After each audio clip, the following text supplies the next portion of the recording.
وَمَن يَتَّقِ اللَّهَ يَجْعَل لَّهُ مَخْرَجًا، جو شخص اللہ کا تقوی اختیار کرے گا اللہ اس کے لیے راستہ پیدا کر دے گا، جہاں بالکل نظر نہیں آئے گا کہ کوئی راستہ، اللہ راستہ پیدا کر دے گا۔ بالکل نظر نہیں آ رہا تھا موسیٰ کے ساتھیوں کو کہ اب کیسے بچیں گے، پیچھے لشکر آگے آگے سمندر ہے، اللہ نے راستہ پیدا کیا۔ خود حضرت ابو بکر کا جو حال ہو گیا تھا کہ حضور اگر انہوں نے ذرا بھی دیکھ لیا، نیچے اپنے قدموں کی طرف بھی نگاہ ڈالی تو ہم نظر آ جائیں گے، آپ نے فرمایا لا تحزن ان اللہ معنا، راستہ نکالتا اللہ۔ پھر حضور گئے طائف، لیکن وہاں سے خالی ہاتھ آئے، مدینے میں اللہ نے خود ہی کھڑکی کھول دی، 6 آدمی ایمان لے آئے، آپ گئے ہی نہیں اور وہاں انقلاب بھی آ گیا۔ عظیم، اس اعتبار سے اللہ مخرج پیدا کرتا ہے۔ تم صحیح طریقے پر چلتے رہو، تقوی اختیار کرو، صحیح راستے پر جد و جہد کرو، یہ کام اللہ پر چھوڑو، کب اسے منظور ہے اس کا کامیاب ہونا؟ جب ہوگا وہ راستہ ایسا کھول دے گا کہ تمہیں گمان بھی نہیں ہوگا۔ وَيَرْزُقْهُ مِنْ حَيْثُ لَا يَحْتَسِبُ، اور اسے رزق دے گا وہاں سے جہاں سے اسے گمان بھی نہیں ہوگا۔ اقامت دین کی جد و جہد ہو، غلبہ دین کی جد و جہد ہو، اپنے آپ کو اِنَّ صَلَاتِي وَنُسُكِي وَمَحْيَايَ وَمَمَاتِي اس کا فیصلہ کرنا ہو تو سب سے بڑی رکاوٹ آتی کھائیں گے کیا؟ تو اللہ تو کہتا ہے راضی میں ہوں، ہے ایمان اور یقین اس پر، کر کے دیکھو تو صحیح، اس پر اعتماد تو کرو۔ لیکن یہ کہ اس پر اعتماد کرنا، توکل، بڑی مشکل بات ہے۔ وہ تو جتنا ایمان ہوگا اتنا ہی اعتماد ہوگا، اور گہرا ایمان ہوگا گہرا اعتماد ہوگا۔ وَمَن يَتَّقِ اللَّهَ يَجْعَل لَّهُ مَخْرَجًا وَيَرْزُقْهُ مِنْ حَيْثُ لَا يَحْتَسِبُ وَمَن يَتَوَكَّلْ عَلَى اللَّهِ فَهُوَ حَسْبُهُ۔ یہ تو ابھی تقویٰ والے کی بات ہے کہ وہ وہاں سے رزق دے گا جہاں سے اسے ملے گا بھی نہیں، اور جس نے اللہ پر توکل کر لیا تو وہ اس کے لیے بہت کافی ہو جائے گا۔ توکل کر کے تو دیکھو، حسبہ، وہ اس کے لیے کافی ہے۔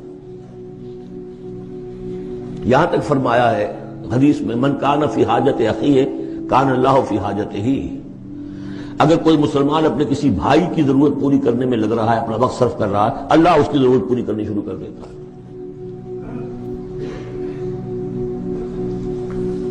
فکر ماں در کار ماں آزار ماں، کار ساز ماں بے فکر کار ماں، یہ فارسی شاعری کے اندر یہ دینی حقائق ہیں۔ کار ساز ماں بے فکر کار ماں، میرا کار ساز میرے کاموں کی فکر کر رہا ہے، میں نے اپنے آپ کو اس کے کام کے لیے لگا دیا۔ وہ دنیا میں بھی ذرا سا بھی کوئی شریف انسان ہوگا، آپ اس کے ہو جائیں وہ آپ کو چھوڑ دے گا پھر کہیں؟ شرافت ہو، مروت ہو اس میں، آپ اللہ کے بن کر تو دیکھیے۔ پھر وہ کارساز ہے، کارساز ماں بے فکر کار ماں، فکر ماں در کار ماں آزار ماں۔ جب میں اپنے معاملات کی فکر خود کرتا ہوں، کوئی نہ کوئی ٹھوکر کھاتا ہوں، کوئی نہ کوئی غلطی کرتا ہوں، آزار اپنے سر کے اوپر پیدا کر لیتا ہوں۔ اپنے آپ کو حوالے کرو، اس کا نام ہے تفویض الامر الی اللہ، افوض امری الی اللہ ان اللہ بصیر بالعباد۔ ان اللہ بالغ امرہ، اللہ تعالیٰ تو اپنا معاملہ تو پورا کر کے ہی رہتا ہے، وہ تو دین کو غالب کرنا ہے، کرنا ہی ہے۔ کون اس کے اندر نفع کما گیا، کون محروم رہ گیا، یہ ان کی قسمت ہے۔ ابو بکر اور عمر اور عثمان اور علی اور عبد الرحمن ابن عوف یہ اپنی بازی جیت گئے، ابو جہل ابو لہب محروم رہ گئے، یہ تو اب ان کا معاملہ ہے۔ اللہ تو اپنی بات پوری کرا دے گا، اور اس دنیا کے ختم ہونے سے پہلے پہلے پورے کل ارضی پر اللہ کا دین غالب ہوگا، یہ ہونا ہے۔ دیکھنا یہ ہے کہ تم اس بہتی گنگا میں کو ہاتھ دھونے کو تیار ہو یا نہیں، یا تم محرومین کی فہرست میں اپنے آپ کو لانا چاہتے ہو۔ بس اپنا تن من دھن لگا دو اس کے اندر، تمہاری ہڈیوں کا چورا ہو کر بھی اس نئی تعمیر کی بنیادوں میں اگر لگ جائے تو بہت بڑی کامیابی ہے۔ قد جعل اللہ لکل شیء قدرا، بہت عمدہ مقام ہے، اللہ نے ہر چیز کے لیے ایک اندازہ مقرر کیا ہوا ہے، کب اللہ کی مدد آئے گی یہ بھی اس نے طے کیا ہوتا ہے۔ You have to qualify, pre qualification conditions ہیں، تب مدد آئے گی، یوں نہیں آتی مدد۔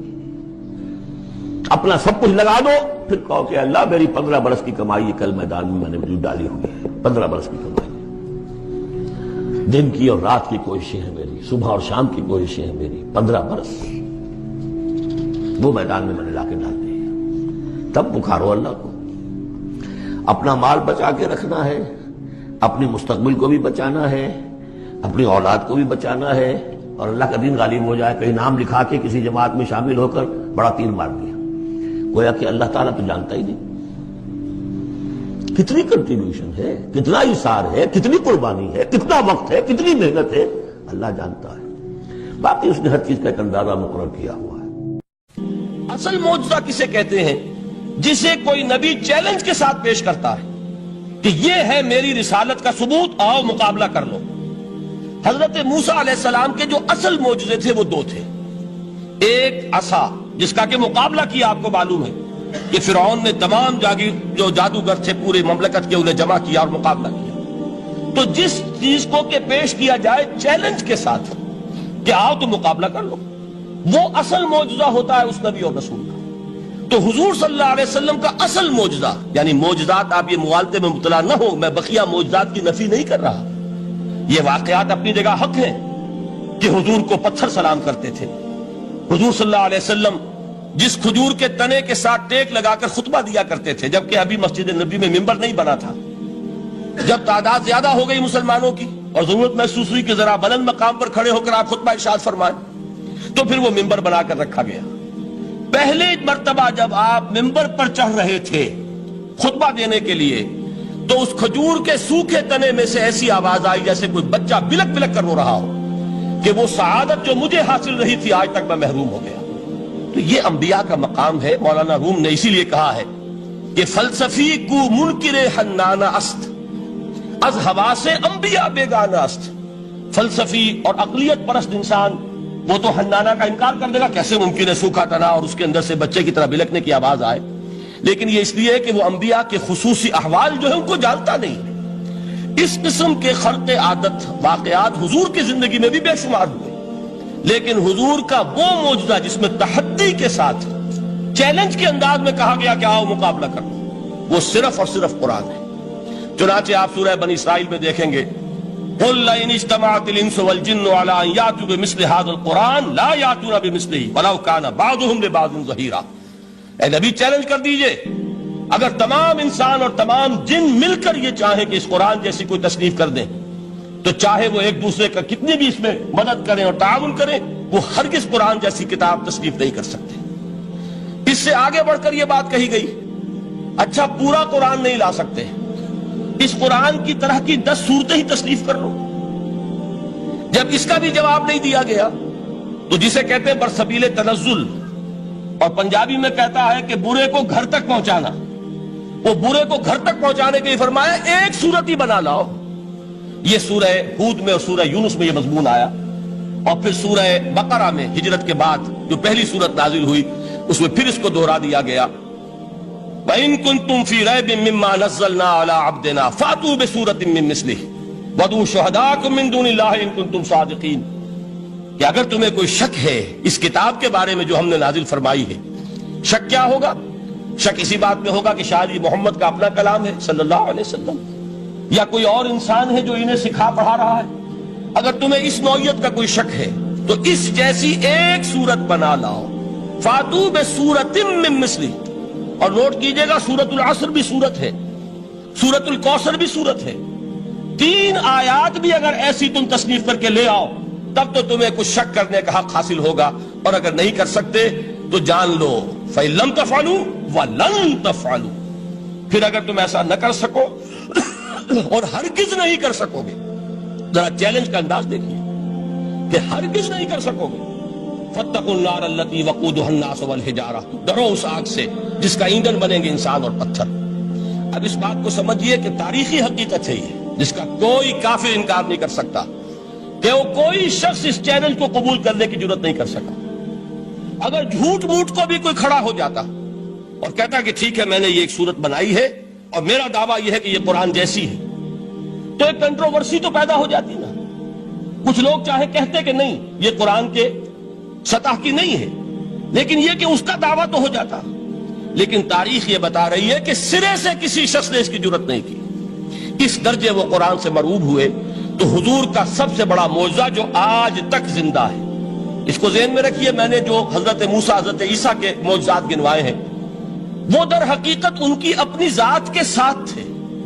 ید بیضا موسیٰ کے ساتھ تھا, عصا معجزہ اس وقت تھا جب موسیٰ کے ہاتھ میں تھا, اس کے بعد کئی سو برس تک وہ صندوق سکینہ جو ہے، تابوت سکینہ، اس میں وہ عصا رکھا رہا، لیکن اب وہ معجزہ نہیں تھا، وہ سوکھی لکڑی تھی، اس کے سوا کچھ نہیں۔ تو تمام انبیاء اور رسول کے معجزے ختم ہو گئے، وہ ان کی ذات کے ساتھ تھے۔ محمد الرسول اللہ کی رسالت دائمی ہے تا قیام قیامت، لہذا معجزہ بھی آپ کا دائمی ہے، وہ معجزہ آج بھی موجود ہے۔ البتہ میں ادھر ضرور توجہ دلاؤں گا کہ قرآن مجید کے اعجاز کے 3 پہلو ہیں۔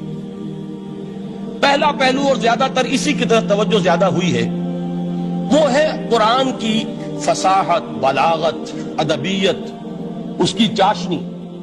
ظاہر بات ہے کہ اس کا شعور اور ادراک صرف عربوں کو ہو سکتا ہے، بلکہ میرے خیال میں ناراض نہ ہو اہل عرب تو آج کے عربوں کو بھی نہیں ہو سکتا۔ یہ اسی دور کے عرب، ان کی اپنی جو اس وقت کی زبان تھی، اس زبان میں فصحاء، بلغاء، شعراء، خطباء، ان کو اتنا ذوق تھا کہ وہ باقی پوری دنیا کو کہتے تھے یہ گونگے ہیں، بولنا ہمیں آتا ہے، خطیب ہم ہیں، شاعر ہم ہیں، خطبہ ہم دے سکتے ہیں، شعر ہم کہہ سکتے ہیں، باقی سب تو عجمی ہیں، گونگے ہیں، ان کے اندر نہ فصاحت ہے، نہ بلاغت ہے، نہ ان کے کلام میں چاشنی ہے، نہ اس کے اندر کوئی شکو ہے۔ یہ دعویٰ جنہیں تھا، جب ان کے منہ بند ہو گئے قرآن کو سننے کے بعد کہ اس کلام کا کوئی مقابلہ ممکن نہیں ہے، جو ان کے سبع معلقہ کے شعراء میں سے آخری شاعر وہ ایمان لے آئے، اس کے بعد جب ان سے کہا گیا کہ اب آپ شعر نہیں کہتے، حضرت عمر نے ایک مرتبہ ان سے سوال کیا کیا بات ہے، اب آپ نے شعر کہنے چھوڑ دیے؟ تو ان کا جواب یہ تھا اب بعد القرآن، کیا اب قرآن کے بعد بھی اس کا امکان ہے کہ کوئی شخص اپنی فصاحت اور بلاغت کا کوئی اظہار کرنا چاہے؟ یہ تو فصاحت اور بلاغت کی ایک معراج ہے کہ جس تک کہ اب کسی انسان کی رسائی ممکن نہیں۔ تو فصاحت اور بلاغت جو ہے قرآن کی اور اس کی ادبیت، در حقیقت اس کا ادراک تو ہو سکتا ہے صرف اہل زبان کو۔ ہم لوگ جو ترجموں سے پڑھتے ہیں، چاہے کتنی ہی گرامر پڑھ لیں، کتنی صرف و نحو پڑھ لیں، واقعہ یہ ہے کہ وہ جو ایک ہوتا ہے نفس پر جب انگلی آتی ہے تو جو ایک آپ کو فیل ہوتی ہے، وہ فیل ہم جو عجمی لوگ ہیں جن کی مادری زبان عربی نہیں ہے، وہ قرآن مجید کی فصاحت اور بلاغت کو اس طور سے نہیں سمجھ سکتے جیسے کہ اہل زبان سمجھ سکتے ہیں، اور خاص طور پر جیسے کہ اس زمانے کے اہل زبان نے سمجھا۔ آج چونکہ عربی زبان ویسے تو جو اس کی فصیح لینگویج ہے وہ جو کی تو اپنی اصل پر قائم ہے، اور وہ اسی قرآن کے طفیل اور قرآن کے صدقے قائم ہے، ورنہ دنیا میں کوئی دوسری زبان نہیں ہے کہ جو 1500 برس تک اتنی پیور رہ جائے، اس میں تبدیلی آتی ہے۔ خود اردو جو ہے 300 برس کی اردو، دکن کی اردو، ذرا اس کو کبھی پڑھیے تو آپ حیران ہوں گے کہ یہ اردو زبان ہے اور آج کی اردو کوئی اور ہے۔ یہ صرف 200-250 برس کے اندر یہ انقلاب اردو میں ہو چکا ہے۔ عربی زبان 1500 برس سے وہ قائم ہے اپنی اسی جگہ پر، اور وہ صرف قرآن کا اعجاز اور قرآن کا صدقہ ہے، لیکن باقی جو اصل میں بولی جانے والی زبانیں ہیں وہ بہت بدل چکی ہیں۔ لہذا تمام اہل عرب کے لیے بھی اب قرآن کے اس پہلو کو صحیح طور پر سمجھنا ممکن نہیں۔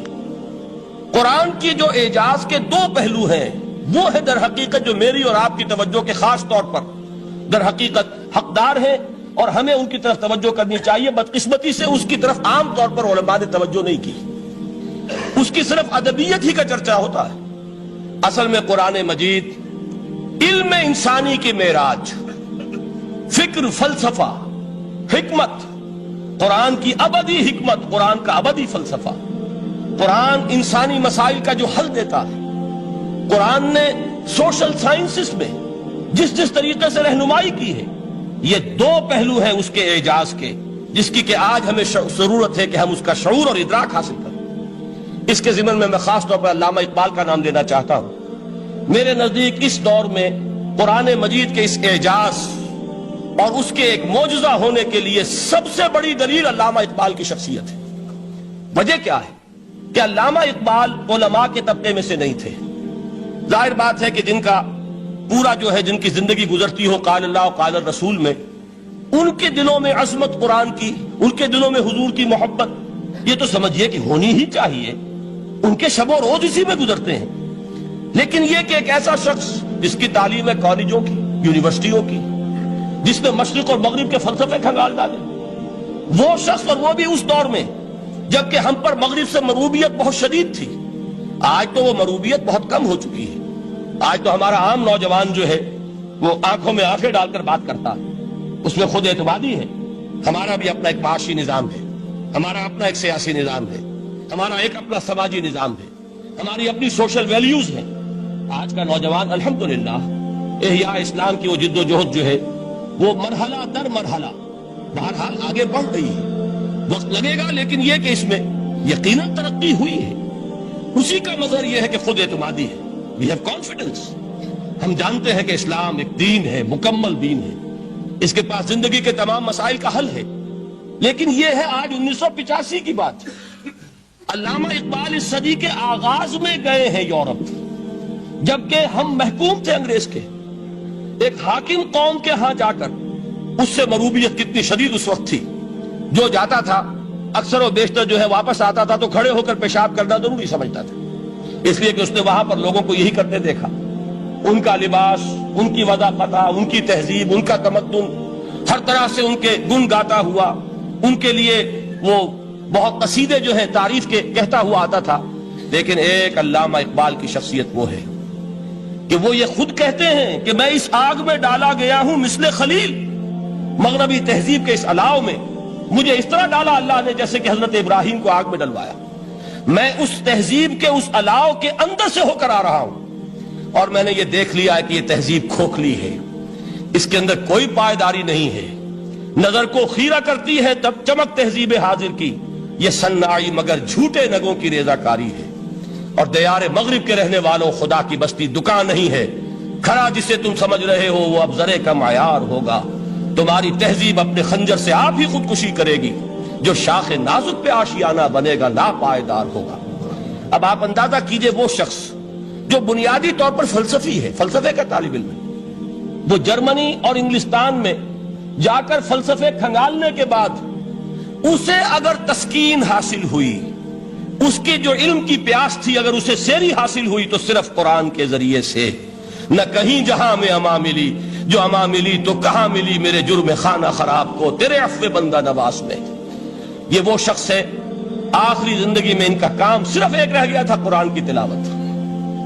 بڑے بڑے فلسفی ملنے آتے تھے علامہ اقبال سے ملنے، وہ سمجھتے تھے بڑی لائبریری ہوگی، جیسے بڑے وکیل اس کی لائبریری آپ کو معلوم ہے کتنی جلدیں رکھی ہوگی، خوبصورت جلدیں بنی ہوئی، ایسے ہی کوئی بڑا فلسفی، بڑا پروفیسر، اس کی سٹڈی، اس کی کتابیں بڑی مروب کن ہونی چاہیے۔ لیکن علامہ اقبال کے ہاں سب کتابیں اٹھوا دی تھی انہوں نے، صرف ایک کتاب رہ گئی، اور سید نذیر نیازی کا نام آپ نے سنا ہوگا۔ انہوں نے جب یہ گواہی دی ہے، یہ واقعہ شاید آپ کے علم میں نہ آیا ہو، یہ بہت اہم واقعہ ہے۔ وہ یہ لکھتے ہیں کہ میں نے ایک مرتبہ علامہ سے پوچھا کہ کچھ لوگ اعتراض کرتے ہیں یا یہ خیال ظاہر کرتے ہیں کہ آپ نے اپنا فلسفہ خودی نیٹشے سے لیا ہے، کوئی کہتا ہے فلاں سے لیا ہے، کوئی کہتا ہے فلاں سے لیا ہے، کچھ آپ خود بتا سکیں گے کہ آپ کے فلسفہ خودی کی سورس کیا ہے؟ تو علامہ نے کہا کہ اچھا کل فلاں وقت آ جانا تو میں تمہیں لکھوا دوں گا، ڈکٹیٹ کرا دوں۔ تو سید نذیر نیازی کہتے ہیں کہ میں بہت خوش ہوا کہ یہ سعادت میرے حصے میں آ رہی ہے کہ علامہ اقبال خود مجھے تحریر کرائیں گے کہ میرے فلسفے کی سورس کیا ہے، میں نے کہاں سے اخذ کیا ہے۔ دوسرے روز وہ گئے، حاضر ہوئے، بڑے ہی ارمانوں کے ساتھ پینسل اور کاپی لے کر بیٹھے۔ علامہ نے فرمایا ذرا قرآن مجید نکال لاؤ۔ وہ قرآن مجید لائے، حیران ہوئے، یہ فلسفے کا سورس مجھے ڈکٹیٹ کرانے چلے تھے، یہ قرآن مجید کہہ رہے۔ کہا کہ ذرا سورۃ الحشر اس کا آخری رکوع، وَلَا تَكُونُوا كَالَّذِينَ نَسُوا اللَّهَ فَأَنسَاهُمْ أَنفُسَهُمْ أُولَٰئِكَ هُمُ الْفَاسِقُونَ۔ اے لوگوں، ان لوگوں کے مانند نہ ہو جانا جنہوں نے اللہ کو بھلا دیا، تو اللہ نے انہیں اپنی خودی سے غافل کر دیا، اپنے آپ سے بیگانہ بنا دیا، یہی ہیں لوگ جو فاسق ہیں۔ علامہ نے کہا میرے فلسفے کی سورس یہ میں آپ کو بتانا چاہتا ہوں۔ اس معنی میں کہتا ہوں کہ اس دور میں علامہ اقبال کی شخصیت کو میں اعجاز قرآن کا سب سے بڑا مظہر سمجھتا ہوں۔ ایک شخص 20ویں صدی کا، 20ویں صدی عیسوی کی شخصیت، اور پھر یہ کہ وہ کہیں مسجد اور کسی مدرسے کے ماحول میں پلا بڑھا نہیں ہے، بلکہ اسکولوں اور کالجوں میں اور یونیورسٹیوں میں، اور صرف ہندوستان میں نہیں، انگلستان اور جرمنی کی یونیورسٹیوں میں رہا، جس نے اپنا لوہا منوایا ہے۔ وہ شخص اگر یہ کہتا ہے کہ میرے لیے فکر کی بنیاد، میرے فلسفے کی سورس، میری تمام سوچ کی رہنمائی جو ہے وہ اس کتاب نے کی ہے، تو معلوم ہوا کہ واقعتاً یہ قرآن مجید آج بھی معجزہ ہے۔ یہ بات تو ہوئی فلسفے اور فکر کے اعتبار سے۔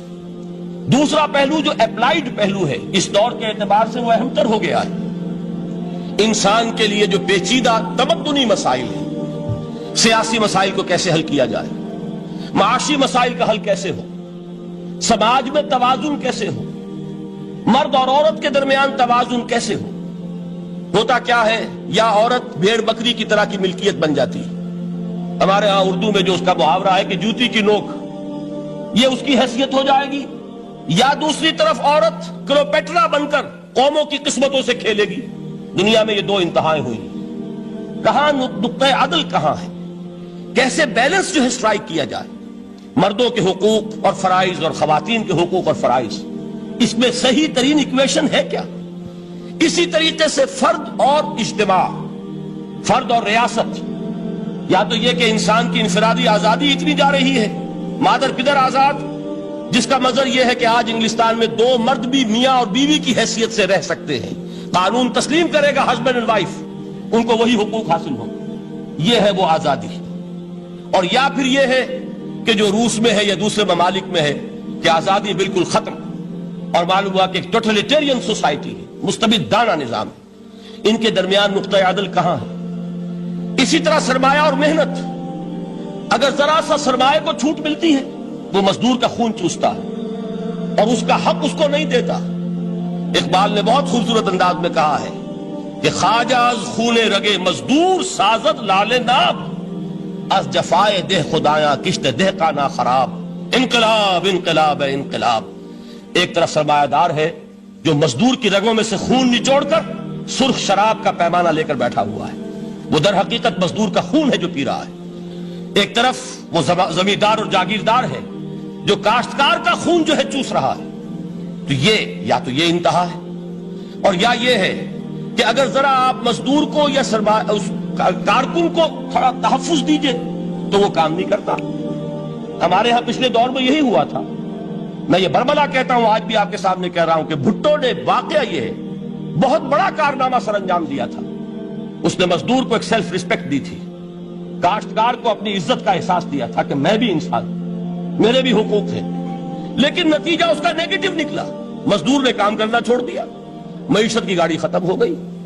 وہ چیز کہ جو متوازن ہو، جس میں مزدور کو اس کا حق مل رہا ہو اور پسینہ خشک ہونے سے پہلے اس کی جائز مزدوری اس کو مل گئی ہو، جس میں کہ انسان کسی سرمایہ دار کی رعیت بن کر نہ رہ جائے۔ دوسری طرف یہ کہ سرمایہ کے لیے بھی جو اس کا صحیح ہے کہ اس کو انسینٹیو ملے، وہ میدان میں آئے، اس کے اندر رسک لینے کے جو ہے وہ صلاحیت پیدا ہو، ان دونوں چیزوں کو کیسے متوازن کیا جائے؟ واقعہ یہ ہے کہ یہ ہے وہ پیچیدہ مسائل جن کا حل قرآن میں ہے۔ ہماری بدقسمتی کیا ہے کہ ہم نے خود ان چیزوں کے لیے دوسروں کے سامنے جھولی پساری ہوئی، ہم دوسروں سے بھیک مانگ رہے ہیں۔ ہمارا حال کیا ہوا تھا اس صدی کے شروع میں؟ مصطفیٰ کمال پاشا نے جب ترکی میں اسلام کے آئلی قوانین بھی منسوخ کیے، نوٹ کیجئے اس کو، یہ اسی صدی کے وہ صدمے ہیں جو ہم نے اٹھائے ہوئے ہیں، اور گاہے گاہے باز خواہ یہ قصہ پاری نہ رہا، تازہ خواہی داشتن گرداغ ہائے سی نہ رہا۔ اس صدی میں کیا نہیں ہوا؟ عربوں کی ریوولٹ ترکوں کے خلاف، ان کے پیٹھ میں جو خنجر گھونپا، اور ایک انگریز، ایک کرنل لارنس کی وہ ساری شرارت، اس کے نتیجے میں ایک عظیم مملکت عثمانیہ، سلطنت عثمانیہ، دی گریٹ آٹومان امپائر، اس کے چیتڑے اڑ گئے، اور اس کے بعد وعدے کیے تھے عربوں سے کہ ہم تمہیں حکومت دیں گے۔ ہوا کیا کہ ان کے چھوٹے چھوٹے ٹکڑے کیے اور تقسیم کر لیے، مغربی سامراج کا دور شروع ہو گیا۔ اس کا ایک رد عمل مصطفیٰ کمال پر اس درجے شدید ہوا، اس نے ہر چیز جس کا تعلق عربوں سے تھا اس کو ختم کر دیا، ملک بدل کر دیا۔ عربی میں اذان نہیں ہوگی، عربی میں نماز نہیں پڑھی جائے گی، اور اسی کے ضمن میں یہاں تک گیا کہ فیملی لاز بھی، رومن لاز جو ہے وہ نافذ کیے۔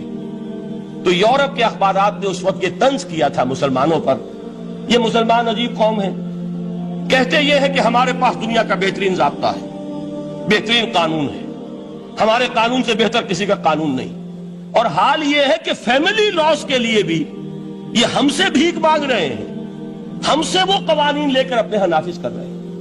آج بدقسمتی سے اکثر و بیشتر مسلمان ممالک کا حال یہی ہے، آج ہم ان سے بھیک مانگ رہے ہیں، کہیں جمہوریت کی بھیک ہے، کہیں سوشلزم کی بھیک ہے، کہیں کسی اور سماجی نظام کی بھیک ہے، کہیں مرد اور عورت کی کامل مساوات کا ایک نظریہ ہے، شانہ بشانہ چلنے والا فلسفہ ہے جو خالص مغرب کی تہذیب کی ایک بھیک ہے جو مانگی جا رہی ہے۔ کاش کہ آج قرآن کے اس اصل اعجاز کی طرف جو اس کا اصل معجزہ اس دور کے لیے، میں نے عرض کیا کہ اعجاز قرآنی کا وہ معجزہ کہ وہ فصاحت اور بلاغت کی معراج ہے، وہ یا تو اپریشیٹ کر سکتے اہل عرب، اور اہل عرب میں سے بھی حقیقت میں وہ جو قدیم جاہلی شاعری کے جاننے والے ہیں جو بہت کم رہ گئے اب، وہ جان سکتے ہیں کہ جب قرآن نازل ہوا تو کیوں زبانیں گنگ ہو گئی تھی، کیوں کوئی ایک شخص جھوٹ موٹ کو بھی مدعی بن کر نہیں آ سکا کہ یہ میں نے قرآن کی جیسی ایک کتاب یا قرآن جیسی ایک سورت یا قرآن کی طرح کے چند جملے میں نے موضوع کر دیے ہیں۔ لیکن دوسرا پہلو ہے فکر اور فلسفہ، اس کے اعتبار سے جس کا سب سے بڑا ثبوت اس دور میں علامہ اقبال، اور تیسرا پہلو ہے Islamic social sciences, political science, economics, sociology, اس میں جو کچھ قرآن نے دیا ہے جو آج بھی انسان کی رہنمائی کے لیے بہترین نظام ہے، اس نظام کو ہم سمجھے، اسے دنیا کے سامنے پیش کریں، تب در حقیقت قرآن مجید کا اعجاز سامنے آئے۔ یہ دو پہلو تو میں نے وہ عرض کیے ہیں کہ جو کسی غیر مسلم کو بھی نظر آئیں گے۔ قرآن کا پریزروڈ ہونا، اس کی انٹیگریٹی، اوتھینٹسٹی، یہ چیزیں وہ ہے کہ جو سب نے مانی۔ قرآن کے ذریعے تاریخ انسانی کا عظیم ترین انقلاب برپا ہونا، یہ وہ بات ہے کہ جو کسی اندھے کو بھی دیکھنی پڑتی ہے۔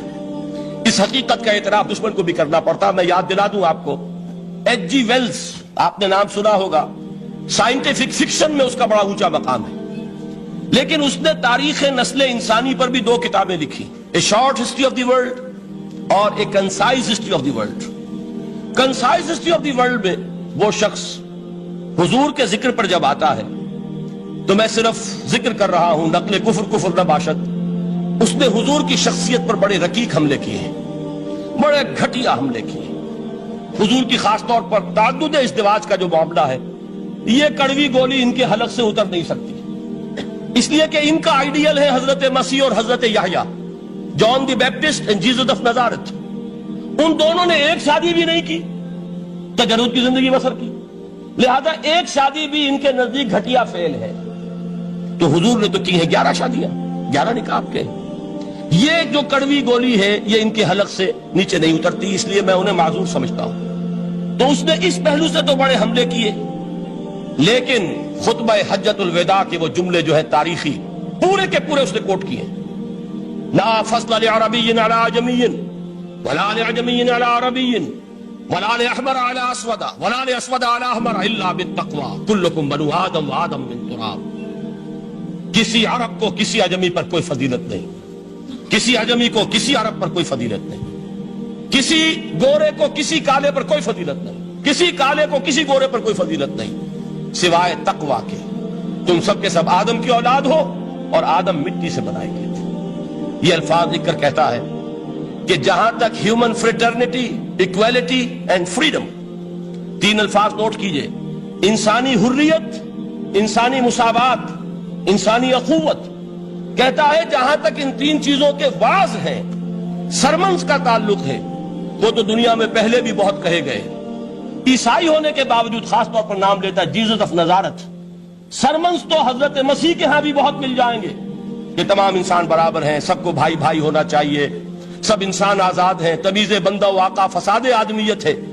لیکن وہ کہتا ہے کہ یہ ماننا پڑتا ہے تاریخ انسانی میں پہلی مرتبہ ان اصولوں پر ایک انسانی معاشرہ قائم کیا محمد نے صلی اللہ علیہ وسلم۔ یعنی حضور کے ساتھ یہ معاملہ ایمپٹی سلوگنز کا نہیں ہے، یہ صرف واز نہیں ہے، یہ صرف سرمنز نہیں ہے، یہ ایمپٹی سلوگنز نہیں ہے۔ He translated these things into actuality۔ ایک حقیقت، ایک واقعہ کی شکل دی ہے محمد نے صلی اللہ علیہ وسلم۔ وہ معاشرہ پیدا کیا جس میں انسانی اخوت، انسانی مساوات اور انسانی حریت، یہ تینوں اقدار بتمام و کمال موجود تھی۔ یہی وجہ ہے اس صدی میں نوٹ کیجئے، گاندھی جی، موہن داس کرم چند گاندھی، جس کو آج پوری دنیا میں تسلیم کیا جاتا ہے، عالم عرب میں بھی مہاتما گاندھی کی بڑی عزت ہے۔ پنڈت نہرو کا کسی زمانے میں استقبال ہوا تھا ریاض میں، تو ہمیں بہت غصہ آیا تھا کہ مرحبا برسول السلام، welcome to the prophet of peace, یہ الفاظ تھے کہ جن سے پنڈت نہرو کا استقبال ہوا تھا۔ غصہ ہمیں بہت آیا، یہ رسول کا لفظ استعمال کر دیا انہوں نے۔ بعد میں ہم نے سوچا بھائی رسول کے معنی ان کے ہاں ایلچی کے ہیں، تو انہوں نے اس کو اپنی جو بھی غلطی میں سمجھا یا صحیح سمجھا، اس کو چھوڑ دیجئے، میں کوئی سیاسی گفتگو نہیں کرنا چاہتا۔ انہوں نے سمجھا کہ یہ شخص اس وقت امن کا پیغام بر ہے، لہذا اس کو ویلکم کیا۔ بہرحال گاندھی جی کا جہاں تک معاملہ ہے، آپ کے علم میں ہے کہ پوری دنیا میں اس شخص کی عظمت کو تسلیم کیا گیا ہے۔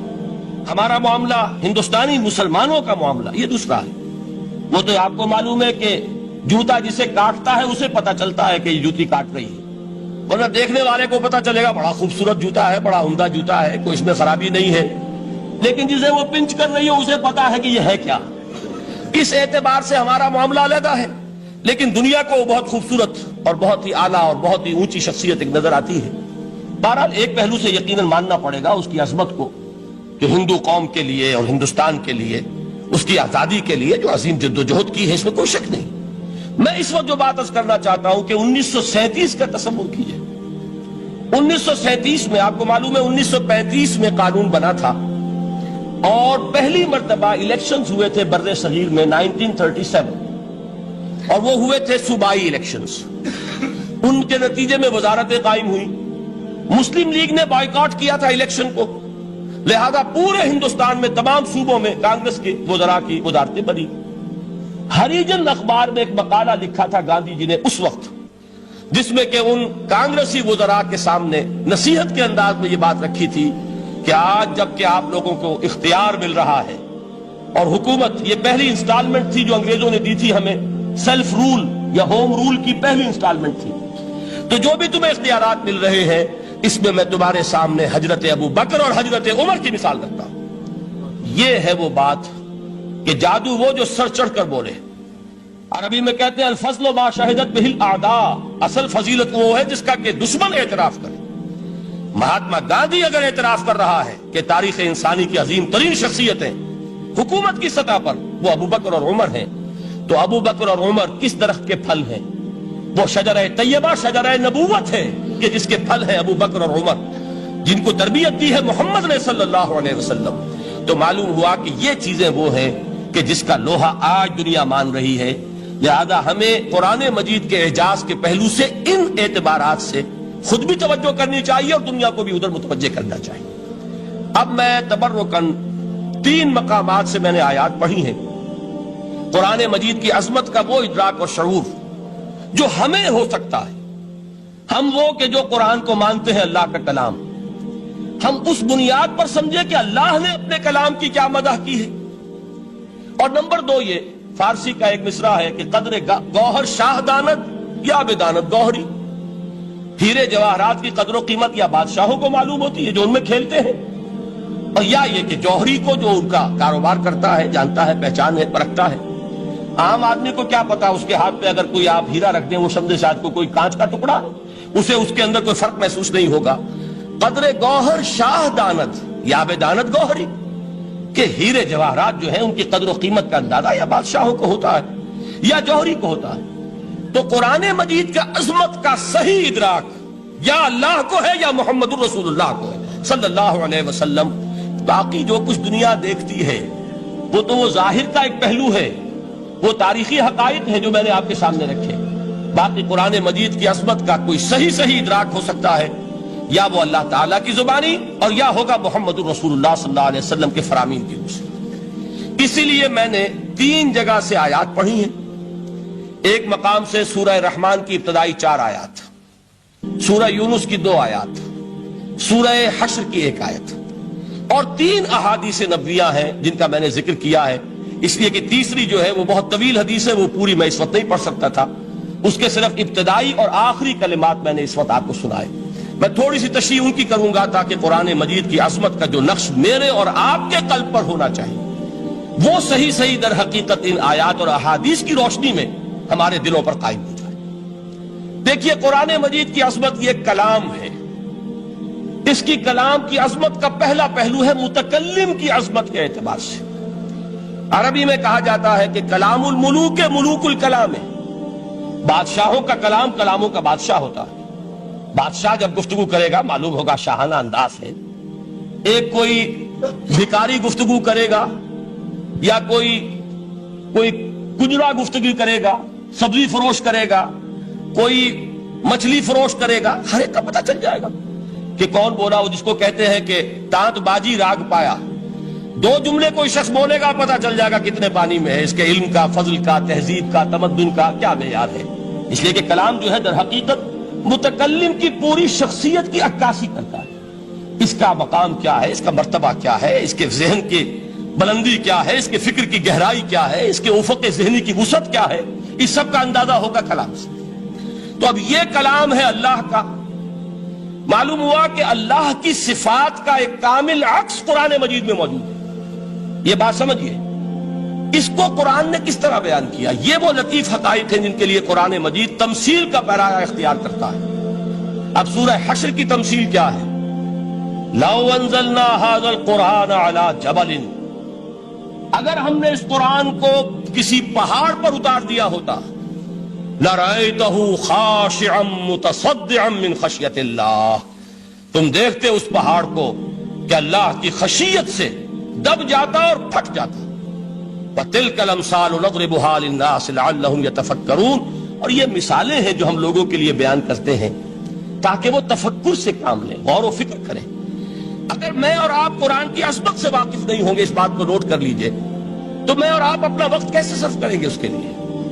انسان کا ایٹیچیوڈ بڑا یوٹیلیٹیرین ہے، آج کے انسان کا خاص طور پر۔ وہ کسی ایسے ہی کام کے لیے وقت لگائے گا جس میں اس کے لیے فائدہ ہو، اور اس فائدے کی چیز اگر نہیں ہے تو اس کی طرف متوجہ نہیں ہوگا۔ اگر قرآن مجید کی عظمت کا ہمیں ادراک ہو جائے تو ہم اپنا پورا وقت اس کے لیے وقف کر دیں گے، اس کو سمجھیں گے، اس کی گہرائیوں میں غوطہ زنی کریں گے، جیسے اقبال نے کہا کہ قرآن میں ہو غوطہ زن اے مرد مسلمان۔ لیکن اگر یہ کہ اس کی عظمت کا ادراک نہ ہوا تو بس یہ کہ کبھی اتفاق ہو گیا کہ کھول لیا اور اس کو پڑھ لیا، پڑھ بھی لیا بغیر سمجھے، اور اس کا ثواب کسی اور کو پہنچا دیا، وہ آج حصول ثواب بھی نہیں رہا، ایصال ثواب ہی رہ گیا۔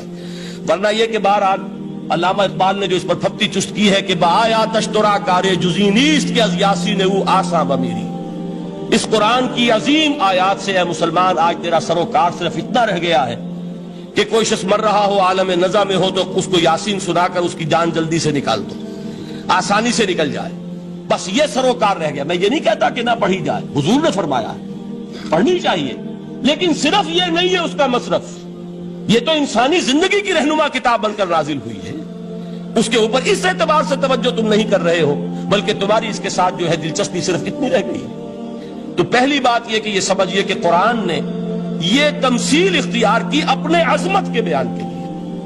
اگر ہم نے اس قرآن کو پہاڑ پر اتار دیا ہوتا تو تم دیکھتے کہ وہ پھٹ جاتا اور دب جاتا۔ اب اس کو سمجھیے، القرآن یفسر بعضہ بعضا، قرآن کا ایک حصہ دوسرے حصے کی تفسیر کرتا ہے۔ سورہ اعراف میں واقع آیا ہے کہ حضرت موسیٰ علیہ السلام کا آپ کو معلوم ہے کہ کوہ طور پر اللہ تعالیٰ سے ہم کلامی کا شرف حاصل کرتے تھے، گفتگو ہو رہی ہے لیکن اللہ نظر نہیں آ رہا۔ اب اس کو اپنے اوپر طاری کیجئے کہ صاف سامنے آتے بھی نہیں، صاف چھپتے بھی نہیں۔ یہ جو صورتحال تھی کہ اگر کسی کی آپ آواز سن رہے ہیں، کلام سن رہے ہیں، سامنے نہیں آ رہا، تو آپ کے دل میں خواہش پیدا ہوگی کہ ذرا سا یہ پردہ بھی اٹھا دیا جائے، مجھے دیدار بھی حاصل ہو جائے۔ لہذا سورہ اعراف میں ہے جب کئی بار یہ شرف ہم کلامی حاصل ہوا اللہ سے، تو حضرت موسیٰ علیہ السلام نے بڑی ہمت سے کام لیا، بڑی جرت کی، درخواست کر دی، رب ارنی انظر الیک، یہ جو پردہ بیچ میں حائل کیا ہوا ہے پروردگار، تو میرا شوق دیکھ، میرا اشتیاق دیکھ، تو مجھے ذرا دیدار بھی عطا ہو جائے۔ اس پر کیا بات کہی گئی؟ لن ترانی، موسیٰ تم مجھے ہرگز نہیں دیکھ سکتے، تم اس جسد ظاہری کے ساتھ، اس جسد مادی کے ساتھ، ان عنصری آنکھوں سے میرا دیدار نہیں کر سکتے۔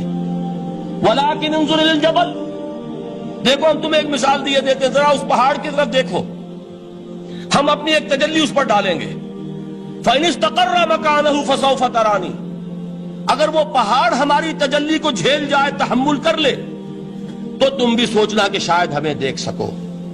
اس کے بعد ہوا کیا؟ فلما تجلی ربہ للجبل جعلہ دکا وخر موسیٰ صعقا، جب اللہ تعالیٰ نے پہاڑ پر اپنی ایک تجلی ڈالی تو وہ پہاڑ جو ہے پھٹ گیا، اور موسیٰ، اب دیکھیے براہ راست تجلی موسیٰ پر نہیں ہے، یہ انڈائریکٹ مشاہدہ ہے تجلی ربانی کا کہ جو پہاڑ پر ہوئی ہے، اور پہاڑ کی جو کیفیت ہوئی ہے اس کے مشاہدے سے حضرت موسیٰ بے ہوش ہو کر گر گئے. وَصَعِقَ مُوسَىٰ خَرَّ مُوسَىٰ صَعِقًا. یہ ہے وہ مثال جو یہاں دی ہے قرآن کے لیے. لَوْ أَنزَلْنَا هَذَا الْقُرْآنَ عَلَىٰ جَبَلٍ لَرَأَيْتَهُ خَاشِعًا مُتَصَدِّعًا مِّنْ خَشْيَةِ اللَّهِ. نتیجہ کیا نکلا؟ انفر کیجئے، استدلال، استنتاج. نتیجہ یہ نکلا کہ جو تاثیر تجلی ذات ربانی کی ہے وہی تاثیر کلام ربانی کی ہے. صرف یہ ہے کہ ہمیں اس کا شعور نہیں، ہمیں اس کا ادراک نہیں. یہ بالکل ذات کی تجلی کی جو تاثیر تھی وہی قرآن خود بیان کر رہا ہے کہ اس کلام ربانی کی. اس کو بھی علامہ اقبال نے خوب کہا ہے، فاش گویم آنچ در دل مزمرست. صاف کہہ دیتا ہوں جو کچھ میرے دل میں ہے. این کتابیں نیست چیزیں دیگر است. اسے کتاب نہ سمجھ بیٹھنا قرآن کو، یہ کتاب نہیں ہے، کچھ اور ہے. کچھ اور کیا ہے؟ مثل حق پنہاؤ ہم پیداستو زندہ پائندہ گویاستو. یہ تو جیسے اللہ تعالیٰ کی ذات ہے، مثل حق، ذات حق سبحانہ و تعالیٰ کی طرح یہ زندہ ہے، پائندہ ہے. مثل حق پائندہ گویاستو، یہ جو ہے زندہ ہے، یہ متکلم ہے، کلام نہیں ہے. کل صفات ربانیہ جو ہیں ظاہر اور باطن، مثل حق پنہا، ظاہر و پنہا، اور حی و قیوم جیسے اللہ کی ذات ہے، وہی صفات اس کلام کی ہیں.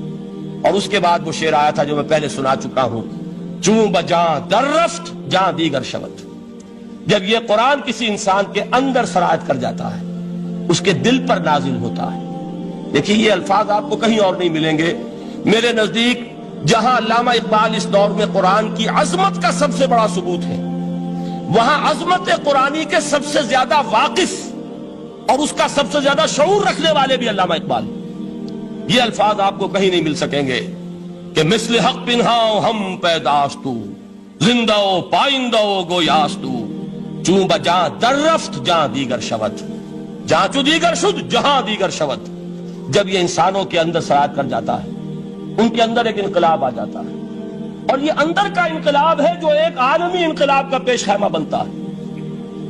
آپ آرڈیننس کے ذریعے سے نمازیں پڑھوائیں گے تو پھر نماز وہی پڑھی جائے گی جو آفس ٹائم میں آئے گی. باقی اور کیوں پڑھیں گے؟ وہ تو آرڈیننس کے ذریعے سے پڑھائی جا رہی ہے نا.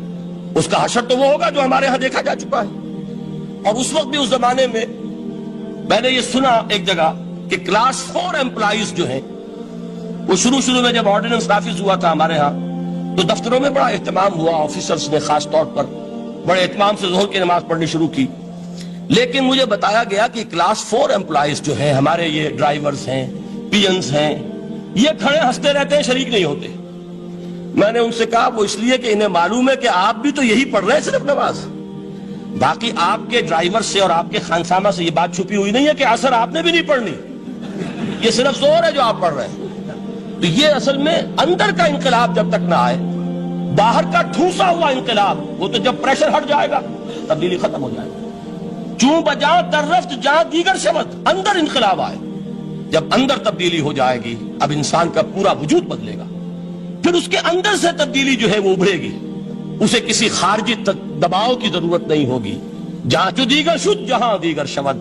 اور جب انسانی شخصیتوں کے اندر یہ انقلاب اندر سے آتا ہے تو پھر وہ عالمی انقلاب بنتا ہے. جیسے کہ محمد رسول اللہ کا انقلاب. واقعہ یہ ہے کہ اگر جوش کانسپیریسی، عبداللہ ابن سبا کی سازش اگر کامیاب نہ ہو گئی ہوتی اور مسلمانوں کے اندر آپس کا اختلاف اور سرپھٹول نہ ہو جاتا، جو حضرت عثمان کی شہادت، پھر حضرت علی کی شہادت رضی اللہ تعالی عنہما، اور حضرت علی کی دوران خلافت یہ آپس کے جو جنگیں ہوئی، جنگ جمل، جنگ صفین، جنگ نہروان، اگر یہ نہ ہوئی ہوتی تو جس سپیڈ کے ساتھ اور رفتار کے ساتھ انقلاب محمدی کی توسیع ہو رہی تھی علی صاحب الصلاۃ والسلام، کوئی طاقت دنیا میں نہیں تھی. اقبال نے اس کا بھی نقشہ کھینچا ہے کہ تھمتا نہ تھا کسی سے سیل رواں ہمارا. وہ سیل رواں تھا، کوئی روکنے والا نہیں تھا. انٹرنل سیبوٹاج وہ ہے کہ جس نے اس انقلاب کا راستہ روکا. تو واقعہ یہ ہے کہ وہ اندرونی انقلاب حضور نے برپا کیا قرآن کے ذریعے صحابہ میں. اندر سے جو انقلاب تھا اس نے عرب میں ایک انقلاب کی شکل اختیار کی.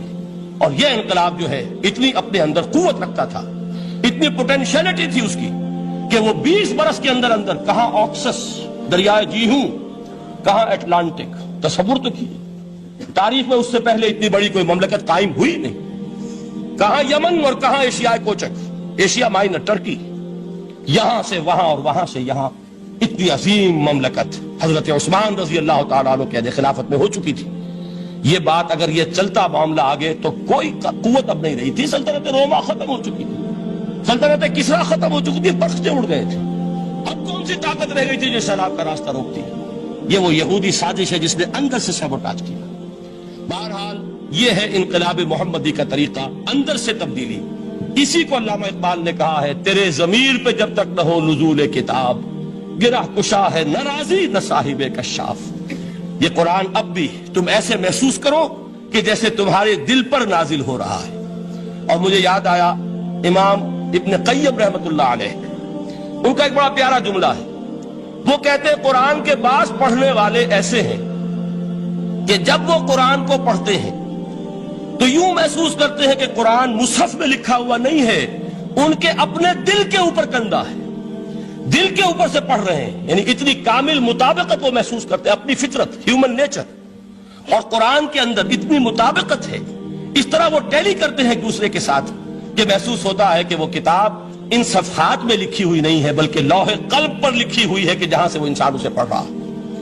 تو پہلی بات تو قرآن مجید کی اس آیت کے حوالے سے اس پہلو سے ہمارے سامنے آئی کہ جو تاثیر ہے ذات ربانی کی تجلی کی، وہی تاثیر ہے اس قرآن مجید کی، بشرطے کہ ہمارے دل جو ہیں وہ کچھ اپنے اندر اس استعداد اور صلاحیت کو پیدا کر لیں۔ دوسرا مقام ہے سورہ یونس کا۔ اب کسی کلام کی عظمت کا دوسرا پہلو ہو سکتا ہے اس کی افادیت کے اعتبار سے، اس سے فائدہ کیا ہوگا نوع انسانی کے لیے۔ دیکھیے دو آیات، یہ عظیم خزانے ہیں عظمت قرآن کے۔ سورہ یونس میں یا ایھا الناس، اے لوگو، قد جاءتکم موعظۃ من ربکم وشفاء لما فی الصدور وہدی ورحمۃ للمؤمنین۔ 4 الفاظ نوٹ کر لیجئے۔ اے لوگو، آ گئی ہے تمہارے پاس وہ چیز تمہارے رب کی طرف سے جو موعظہ ہے۔ موعظہ کسے کہتے ہیں؟ نصیحت۔ اس بات کو ذرا سمجھ لیجئے، ترتیب کیا ہے۔ نصیحت اسے کہتے ہیں، جی رہا نہیں جا رہا، میں نے اس کی ترتیب بدلی ہوئی ہے۔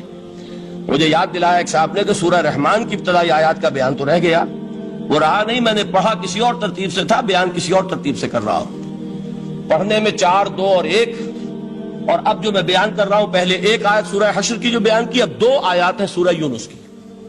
لوگوں، تمہارے پاس آ گئی ہے تمہارے رب کی طرف سے موعظت، اور تمہارے سینوں کے اندر جو روگ ہیں ان کے لیے علاج۔ توجہ کیجئے گا، ہم نے قرآن کو کیا سمجھا ہے؟ صرف ایک مقدس کتاب، ایک حصول ثواب یا ایصال ثواب کا آلہ۔ قرآن ہے کیا؟ نمبر 1 موعظہ۔ موعظہ کسے کہتے ہیں؟ وعظ اسے کہتے ہیں وہ بات جس سے دل نرم ہو جائے، دل کے اندر گداز پیدا کرنے والی شے۔ وجہ کیا ہے؟ اعلیٰ سے اعلیٰ حکیمانہ بات کسی سے کہی جائے، دل سخت ہے، اثر نہیں ہوگا، ایک کرسٹ آ جاتا ہے انسان کے دل کے اوپر۔ جیسے کہ یہود کے علماء کے بارے میں فرمایا گیا، ثم قست قلوبکم فہی کالحجارۃ او اشد قسوۃ وان من الحجارۃ لما يتفجر منه الانہار وان منها لما يهبط من خشیۃ اللہ وان منها لما يشقق فيخرج منه الماء۔ اے لوگوں، پھر تمہارے دل سخت ہوتے چلے گئے، پھر وہ پتھروں کے مانند سخت ہو گئے، بلکہ ان سے بھی زیادہ سخت، اس لیے کہ پتھروں میں تو وہ بھی ہوتے ہیں کہ جو اللہ کے خوف سے گر جاتے ہیں، پتھروں میں وہ بھی ہوتے ہیں کہ جو اللہ کی خشیت سے پھٹ جاتے ہیں، ان میں سے پانی بہ نکلتا ہے۔ پتھر تو اس طرح کے ہیں، لیکن انسان کا دل جب سخت ہو جائے، جب پتھر بن جائے، تو کوئی شے دنیا کی اس کی سختی کا مقابلہ نہیں کر سکتی۔ پہلے اس سختی کو نرم کریں گے، جیسے زمین ہے چٹیل زمین، اس زمین کے اندر ہل چلے گا تو بارش جو ہے فائدہ دے گی، اس کو آپ زمین کو نرم کرتے ہیں تاکہ وہ بارش کو جذب کرے، ورنہ چٹیل زمین ہے سخت، وہ پانی بہ جائے گا اور وہ زمین کے اندر جذب نہیں ہوگا۔ تو پہلا لفظ استعمال کیا موعظہ۔ یہ قرآن واعظ ہے، نصیحت ہے، دلوں کو نرم کرتا ہے، دلوں پر جو کرفٹ آ گیا ہے سخت اسے توڑتا ہے، اس میں ہل چلاتا ہے۔ پھر کیا کرتا ہے؟ پھر جب یہ جذب ہوتا ہے، شفاء لما فی الصدور، جو سینے کے روگ ہیں ان کے لیے شفا ہے۔ اب آپ غور کیجئے گا، علامہ اقبال نے انہی دو اعتبارات سے مسلمانوں کا مرثیہ کہا ہے کہ مسلمانوں نے اس قرآن کو نہ موعظہ کے لیے استعمال کیا اور نہ تزکیہ نفس کے لیے استعمال کیا، بلکہ اس کو تو صرف بنا لیا ہے وہ جان آسانی سے نکالنے کا نسخہ یا ایصال ثواب کا آلہ۔ چنانچہ کہتے ہیں واعظ کے لیے واعظ دستاں زنو افسانہ بند، واعظ جو ہے ہمارے داستانے کہتے ہیں، افسانے کہتے ہیں، قصے کہتے ہیں، لطیفے کہتے ہیں، معنی او پست و حرف او بلند، اس کے بیان میں معنی تو ہوتے ہیں بہت ہی گھٹیا نیچے کے پست، الفاظ کا شکو ہوتا ہے، الفاظ بہت اونچے ہوتے ہیں۔ از خطیب و دیلمی گفتارے او با ضعیف و شاذ و مرسل کارے او، سارا باز و نصیحت جو ہو رہا ہے وہ ضعیف حدیثوں کے ذریعے سے، ضعیف روایات بخاری کی ہو، مسلم کی ہو، ترمذی کی ہو، ابن ماجہ کی ہو۔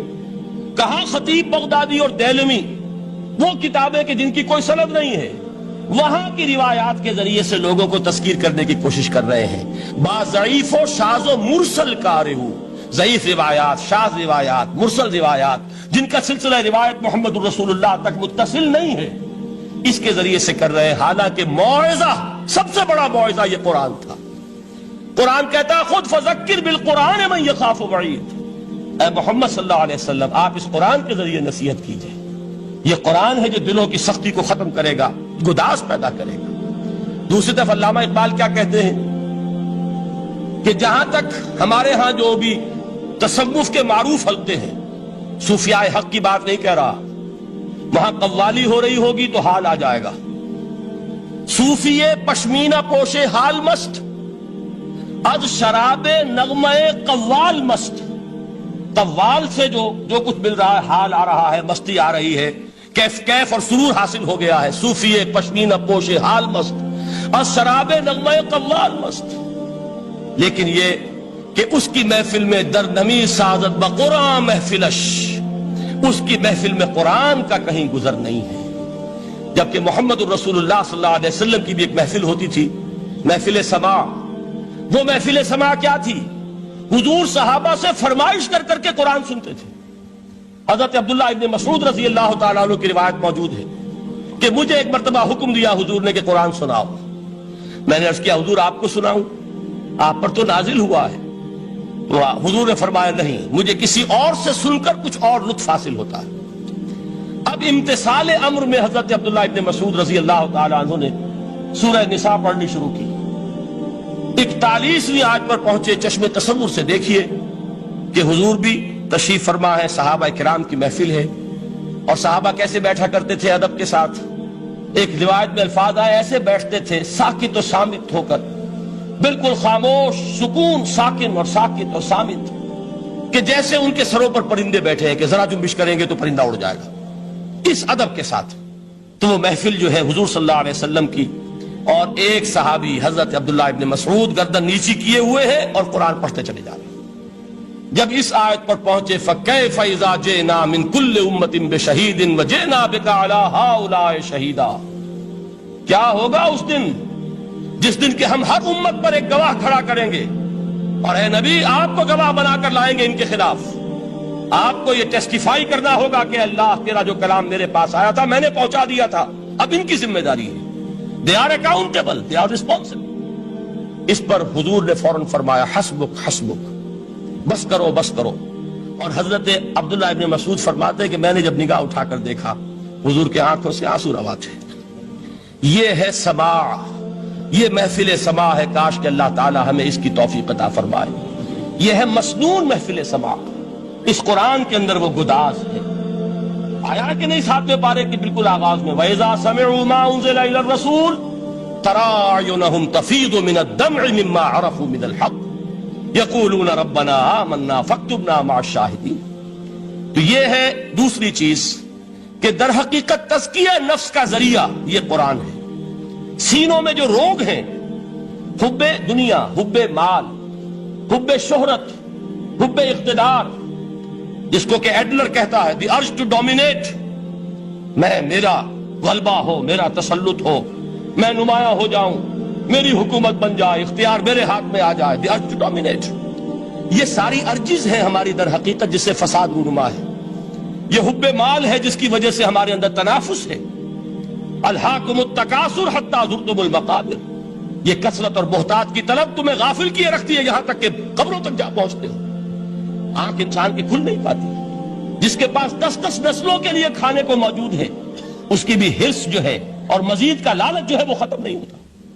یہ چیزیں ہیں اصل روگ. ان دلوں کے روگوں کا اور سینوں کے اندر کے ان امراض کا علاج قرآن. یا ایھا الناس قد جاءتکم موعظۃ من ربکم وشفاء لما فی الصدور. اب جب یہ دو چیزیں ہو جائیں گی اب تیسرا لفظ ہے ہدن. ہدایت بیکار ہے جب تک دل میں گداز نہ ہو.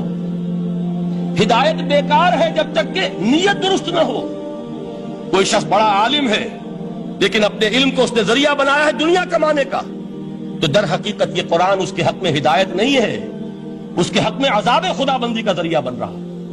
حضور نے خود فرمایا القرآن حجت لک او علیک. یہ قرآن یا تمہارے حق میں حجت ہے یا تمہارے خلاف حجت بنے گا قرآن کے قیامت کے دن. اس لیے کہ ایک شخص اس کو دنیا کمانے کا ذریعہ بنا رہا ہے، ایک شخص اس کو شہرت کے حصول کا ذریعہ بنا رہا ہے، ایک شخص علم کو ذریعہ بنا رہا ہے دنیا میں نمایاں ہونے کا، اپنی تعریف کا. حضور نے فرمایا کہ قیامت کے دن سب سے پہلے 3 افراد کا معاملہ پیش ہوگا عدالت خدا بندی میں. ایک وہ جو بڑا عالم سمجھا جاتا تھا، اس سے بڑا علم پھیلا. دوسرا وہ جو بہت صاحب ثروت تھا، اس نے بہت خیرات کے کاموں میں پیسہ لگایا. تیسرا وہ جو دنیا میں شہید سمجھا جاتا تھا کہ اللہ کی راہ میں جنگ کرتے ہوئے جان دیا.